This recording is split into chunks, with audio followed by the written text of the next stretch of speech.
Salam sejahtera, terima kasih kerana bersama dengan saya di Nazlin Unity Channel. Isu tentang 10 ahli parlimen daripada Barisan Nasional yang kononnya telah menandatangani akuan bersumpah dengan Muhyiddin Yassin, yang mana Muhyiddin kata dia ada 115 sokongan SD untuk menjadi Perdana Menteri yang ke-10, kini menjadi bualan. Persoalannya kini ialah bila mereka akan tampilkan diri. Kini dimohon supaya 10 ahli parlimen dalam senarai ini tampilkan diri. Tampilkanlah diri, wahai 10 MPBN.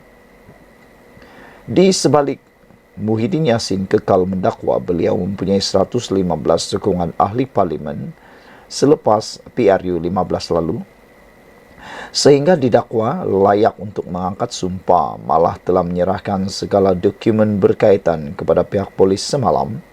Perkara itu sebaliknya disanggah oleh Presiden UMNO merangkap pengerusi BN Ahmad Zahid Hamidi.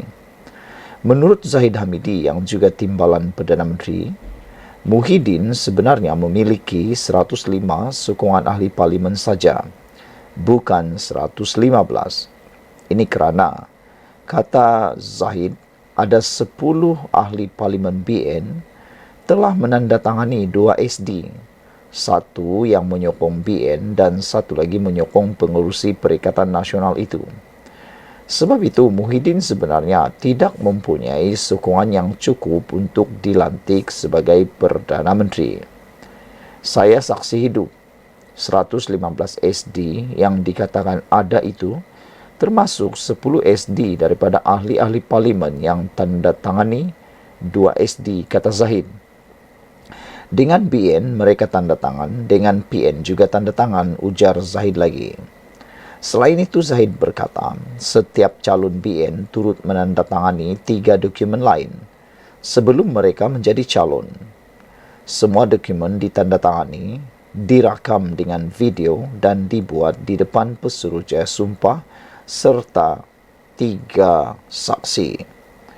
Dengan itu, saudara-saudara sekalian, 3 peguam serta 3 saksi peguam. Antaranya, jika mereka keluar atau menyokong pihak lain, mereka mesti bayar penalti sebanyak 100 juta ringgit. 2 dokumen lagi yang ditandatangani ialah memberi kuasa sepenuhnya kepada pengerusi BN untuk membentuk kerajaan dan mewujudkan kerajaan campuran atau sebarang tindakan ke arah pembentukan kerajaan. Dokumen ketiga ialah setuju bahawa kerusi yang ditandangi calon BN adalah kepunyaan parti, bukan kepunyaan individu, tegasnya. Dalam hal ini, yang menarik untuk diketahui oleh seluruh rakyat Malaysia sekarang ialah siapakah 10 ahli parlimen BN berkenan? Kenapa mereka menandatangani 2 SD? Antara 2 SD itu, yang mana ditandatangani dengan ikhlas dan yang mana pula tanpa kerelaan. Oleh itu, dimohon supaya tampillah wahai 10 ahli parlimen BN berkaitan untuk menjelaskan segala kekusutan dan kekeliruan seluruh rakyat Malaysia ini sekarang. Janganlah berdiam diri dan mendekam sunyi seolah-olah dalam isu yang timbul sekarang mereka tiada apa-apa kaitan. Hakikatnya, kerana tindakan mereka menandatangani 2 SD itulah yang menjadi punca berlakunya kekecohan yang tak sudah-sudah sampai sekarang.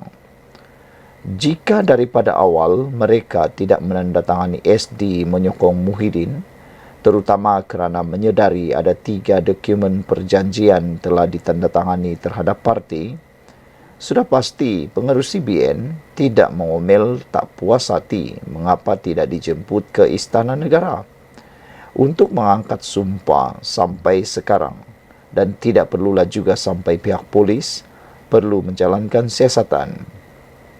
Dengan ini sekali lagi ditekankan, tampilkanlah diri wahai 10 ahli parlimen.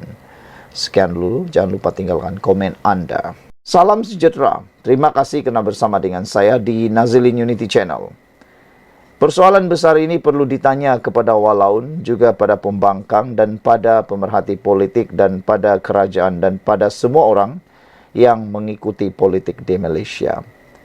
Isunya ialah, takkan tiap-tiap tahun nak uji keabsahan Anwar Ibrahim. Apabila saja ada PRK, diungkit lagi SD 115, Muhyiddin ungkit lagi. Takkanlah lepas diungkit SD itu nak buat lagi usul undi percaya. Undi lagi percaya, undi lagi percaya, balik-balik usul undi tak percaya. Apa kata kali ini? Buat pula usul undi percaya untuk Muhyiddin. Nak tengok berapa yang menyokong Muhyiddin. Itu lebih baik. Apa kata? Bukan di Dewan Parlimen. Ini lebih hebat. Ada netizen yang mencadangkan supaya buat usul undi percaya untuk Muhyiddin dalam Perikatan Nasional. Buat itu dulu. Jangan buat dulu di Dewan Rakyat, kata mereka. Jangan buat dulu undi percaya untuk Muhyiddin jadi Perdana Menteri di Dewan Rakyat. Buat dulu undi percaya di Perikatan Nasional. Nak tengok sejauh mana Muhyiddin masih disokong sebagai pengerusi Perikatan Nasional. Itu yang pertama, netizen nak mahu Muhyiddin buat. Jangan dulu ungkit tentang SD di Parlimen nak jadi Perdana Menteri atau sebagainya. Lihat dulu berapa sokongan yang Muhyiddin dapat dalam Perikatan Nasional. Berapa yang masih menyokong beliau sebagai pengerusi Perikatan Nasional. Sudah lulus yang itu, undi satu lagi. Sebelum pergi Dewan Rakyat, undi satu lagi, yaitu Presiden Parti Bersatu. Menurut Puan Zarkasi baru-baru ini, beliau mencadangkan sudah waktunya Hamzah Zainuddin mohon ataupun mencadangkan, menggesa supaya Muhyiddin Yassin berundur daripada jawatannya sebagai Presiden Parti Bersatu. Kata Puan Zarkasi, sudah tiba waktunya untuk Muhyiddin Yassin digesa untuk meninggalkan jawatan presiden itu. Itu sebabnya ada netizen kata, itulah sebelum nak pertikai tentang SD 115 dan mahu bercita-cita nafsunya nak menjadi Perdana Menteri lagi, lebih baik buat dulu undi percaya atau undi tidak percaya dalam Perikatan Nasional. Itu yang pertama. Yang kedua, kata mereka, buat pula undian percaya atau undi tak percaya dalam Parti Bersatu. Nah, lihatlah sejauh mana Muhyiddin masih mampu mempertahankan jawatan beliau sebagai Presiden Parti Bersatu dan juga pengerusi Perikatan Nasional. Nak lihatlah sejauh mana beliau disokong. Kalau di situ pun dia dah tumbang, jangankan pula nak fikir pula dapat 115 di Dewan Parlimen. Karena baru-baru ini Anwar Ibrahim telah pun mengarahkan, kata Anwar Ibrahim, saya dah pernah mengusulkan, kerajaan dah pernah mengusulkan undi percaya terhadap Anwar Ibrahim. Dan pernah dicadangkan, pembangkang bawalah usul undi tak percaya kepada Anwar Ibrahim. Tapi tiada pula yang berani waktu itu. Sekarang ini, takkanlah tiap-tiap tahun nak uji keabsahan Anwar Ibrahim pula. Sebelum menguji keabsahan Anwar Ibrahim, apa kata? Undi dulu keabsahan Muhyiddin Yassin sebagai pengurus di Perikatan Nasional dan Presiden Bersatu. Selain daripada itu, netizen juga menambah, kata mereka, apa kata? Buat juga usul undi percaya terhadap hadiah wang dalam Parti PAS sebagai timbalan pengerusi untuk Perikatan Nasional dan juga Presiden Parti PAS. Apa kata? Dua-dua presiden ini dibuat undi percaya. Nak lihatlah sejauh mana mereka masih mampu menang, kata mereka lagi. Dan ada juga yang gatal-gatal mulut kata, apa kata Zahid pun juga dibuat undi percaya dalam Parti UMNO, kata mereka. Tak tahulah siapa yang antara tiga ini yang akan tumbang dalam parti mereka kalau ada undi percaya. Dan yang pastinya, kalau Anwar Ibrahim, dia tak ada masalah. Anwar Ibrahim kata tak ada masalah kalau ada nak menentang dia dalam pemilihan parti PKR sebagai presiden, terbuka untuk Parti Keadilan. Silakan. Cadangan ahli Parlimen PKR Hasan Abdul Karim, terdapat 3 cara untuk Perdana Menteri Anwar Ibrahim membuktikan keabsahan tidak relevan, kata Setiausaha Agung parti itu, Saifuddin Nasution Ismail. Katanya, legitimasi Anwar Ibrahim selaku Perdana Menteri telah pun diuji pada sidang Parlimen ke-15 yang pertama di Dewan Rakyat pada Disember tahun 2022. Yang pertama, yang di Pertuan Agung di bawah perkara 43 dalam kurungan 2 kurungan E Pelembagaan Persekutuan mempunyai kuasa untuk melantik seorang Perdana Menteri yang berkemungkinan mendapat kepercayaan majoriti Dewan Rakyat. Ekorannya pada sidang Parlimen pertama, Anwar Ibrahim telah pun membuktikan dengan membuat undi percaya terhadapnya sendiri yang lulus dengan undian suara. Dan Dewan Rakyat juga meluluskan belanjawan tahun 2024 dengan lebih 140 ahli parlimen menyokongnya. Maka, cadangan Hasan Abdul Karim itu tak relevan. Takkanlah nak buat undi usul percaya tiap-tiap tahun, katanya ketika dihubungi Malaysia kini. Ini saya setuju. Takkanlah undi percaya itu dibuat tiap-tiap tahun, belum pernah ada di dunia ini yang dibuat seperti itu. Itu akan mengganggu kestabilan politik dan ekonomi Malaysia, yang betul-betul mempengaruhi pelaburan. Semalam Hasan berkata apabila Dewan Rakyat kembali bersidang mulai 14 Oktober ini, kerajaan boleh mengemukakan usul undi percaya kepada Anwar atau pembangkang membawa usul undi tidak percaya terhadap Presiden PKR itu. Selain itu dia berkata, undi terhadap belanjawan negara tahun 2025 yang akan dibentangkan 18 Oktober ini juga boleh menjadi cara untuk memastikan sokongan terhadap Anwar. Isu keabsahan Anwar selaku Perdana Menteri kembali dimainkan pembangkang setelah pengerusi PN Muhyiddin Yassin sekali lagi membangkitkan isu akuan berkanun ahli parlimen yang menyokongnya selepas pilihan raya umum tahun lalu. Ketika berceramah pada kempen PR Kenenggiri sebelum ini, Muhyiddin mendakwa dia memiliki 115 SD selepas PRU 15. Menurut Presiden Bersatu itu lagi, jumlah itu cukup untuknya dilantik menjadi Perdana Menteri. Bagaimanapun Muhyiddin menyoal, mengapa dia tidak diundang oleh Agung ketika itu? Al-Sultan Abdullah Rayatuddin Al-Mustafa Billah Shah yang untuk dilantik sebagai Perdana Menteri. Beberapa komen daripada netizen berkait isu ini di ruangan Malaysia kini. Kata Steve McGrath, pecat Hasan Karim daripada PKR biar dia merempat mencari dahan berteduh. Biar dia jadi seperti Ramasamy, bekas timbalan Ketua Menteri Pulau Pinang yang tak berapa senter pemikirannya, kata beliau. Mr. Sakau kata, kita raikan pandangan Wak Hasan. Itu pandangan aja. Sekarang Saifuddin dah jawab dan biar polis sekat atau polis siasat Wakdin. Udah Bay 2024 kata sememangnya ianya sudah tak relevan. Saya cadangkan YB tumpukan untuk berhujah berkenaan online safety bills yang sedang dirangka itu.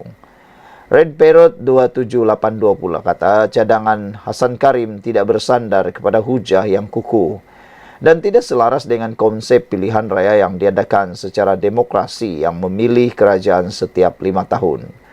Takkanlah selepas kerajaan tertubuh perlu undi tidak percaya berkali-kali atau diadakan setiap tahun untuk merampas atau memastikan sokongan ahli parlimen kepada kerajaan. Bila boleh fokus kepada buat kerja. Hasan Karim tak ikhlas dan lebih kepada mengganggu kelancaran pentadbiran kerajaan perpaduan, kata beliau. Setakat ini, idea yang keluar daripada Hasan Karim kebanyakannya bukan untuk menjadikan kerajaan lebih stabil, kukuh dan berfungsi secara optimum, tetapi lebih condong kepada pembinaan persepsi negatif yang boleh menggugat kepercayaan rakyat jelata kepada PMX dan kerajaan. Kalau Hasan Karim setuju setiap kehendak pembangkang termasuk mengadakan undi tidak percaya secara berkala, kenapa tidak alang-alang cadang PRU setiap tahun? Sekian dulu untuk kali ini. Jangan lupa tinggalkan komen Anda, tekan butang subscribe. Jumpa lagi, bye. Salam sejahtera, terima kasih karena bersama dengan saya di Nazilin Unity Channel. Isu kali ini melibatkan isu keabsahan Anwar Ibrahim sebagai Perdana Menteri. Selain daripada itu, ianya juga melibatkan ulasan tentang undi percaya dan undi tidak percaya terhadap Anwar Ibrahim. Saudara, tanpa kita sedari, Anwar Ibrahim sudah melalui 3 ujian keabsahan semasa beliau menjadi Perdana Menteri. Jadi, apa lagi sebenarnya yang nak diuji oleh Muhyiddin Yassin? Apalagi yang nak dibawa undi SD akuan bersumpah yang dibawa oleh Muhyiddin Yassin yang dikatakan 115 itu. Sedangkan apa yang dikatakan oleh Muhyiddin itu belum pun dibuktikan secara sah dan muktamad. Kalau berani dedahkan nama-namanya semua. Daripada 1 hingga 115 buktikan nama-nama itu, termasuklah ahli Parlimen Barisan Nasional. Barulah percaya semua orang. Namun demikian sehingga ke hari ini masih tidak ada satu nama pun yang diberitahu daripada Barisan Nasional UMNO. Dan yang lebih menarik lagi, belum pernah pun disahkan bahawa Muhyiddin Yassin memiliki jumlah sokongan parlimen lebih daripada 115 itu. Di mana letaknya? Tapi Anwar Ibrahim telah pun melalui 3 kali keabsahan Perdana Menteri ini disahkan, teruji dan terbukti benar. Anwar Ibrahim mendapat lebih daripada majoriti muda di parlimen. Jadi come on lah. Move on lah bosku. Jangan lagi ternafsu-nafsu nak membawa lagi SD tersebut. Kerana sekarang ini sudah ada akta anti lompat parti. Tidak perlu lagi membawa apa-apa perkara yang membawa kepada isu berkaitan keabsahan Perdana Menteri. Sebenarnya sudah 3 kali keabsahan kerajaan Madani yang diterajui Datuk Seri Anwar Ibrahim diuji. Dan terbukti, walaupun pengerusi Perikatan Nasional PN Tan Sri Muhyiddin Yassin membangkitkan isu perakuan berkanun SD yang kononnya dia miliki 115. Tapi Anwar Ibrahim tetap memiliki lebih daripada 115. Jadi di mana sebenarnya, apa buktinya Muhyiddin itu memiliki 115? Sedangkan Anwar Ibrahim sudah teruji di Litar Lumba. Muhyiddin pula belum teruji di Litar Lumba. Nak percaya mana satu? Terpulanglah pada anda. Menteri Komunikasi Fahmi Fadzil berkata, kali pertama keabsahan Anwar Ibrahim sebagai Perdana Menteri ke-10 terbukti semasa usul undi percaya yang dibentangkan pada persidangan pertama Dewan Rakyat pada 19 Disember 2022. Menerusi satu kenyataan, Fahmi yang juga juru cakap Kerajaan Perpaduan berkata, keabsahan Kerajaan Perpaduan sekali lagi terbukti apabila Belanjawan 2023 diluluskan pada 9 Mac 2023. Bermakna apabila belanjawan itu diterima, makanya Anwar Ibrahim sah memiliki jumlah yang cukup sebagai Perdana Menteri.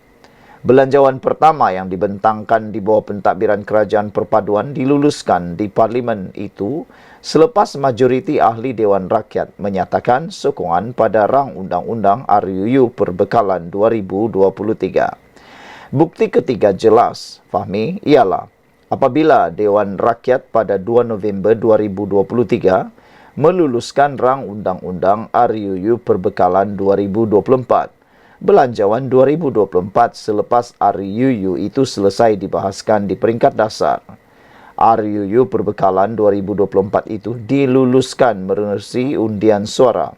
Ketika sesi mesyuarat dipengerusikan yang dipertua Dewan Rakyat Tan Sri Johari Abdul. Tiada pertikaian lagi. Move on lah, come on, tegas Fahmi lagi. Sebelum ini, Muhyiddin telah membuat kesekian kalinya membangkitkan sekali lagi isu SD, walaupun Anwar telah membuktikan sokongan terhadapnya di Dewan Rakyat. Semasa kempen PRK Nenggiri beberapa hari yang lepas, Muhyiddin mendakwa dia memiliki 115 SD selepas PRU 15. Dan dakwanya, jumlah itu cukup untuknya melantik atau dilantik, maafkan saya, menjadi Perdana Menteri. Tapi ramai yang percaya. Tapi sekarang ini dengan pendedahan seperti ini, kita makin meragui. Sekian untuk kali ini. Jangan lupa tinggalkan komen anda, tekan butang subscribe. Jumpa lagi.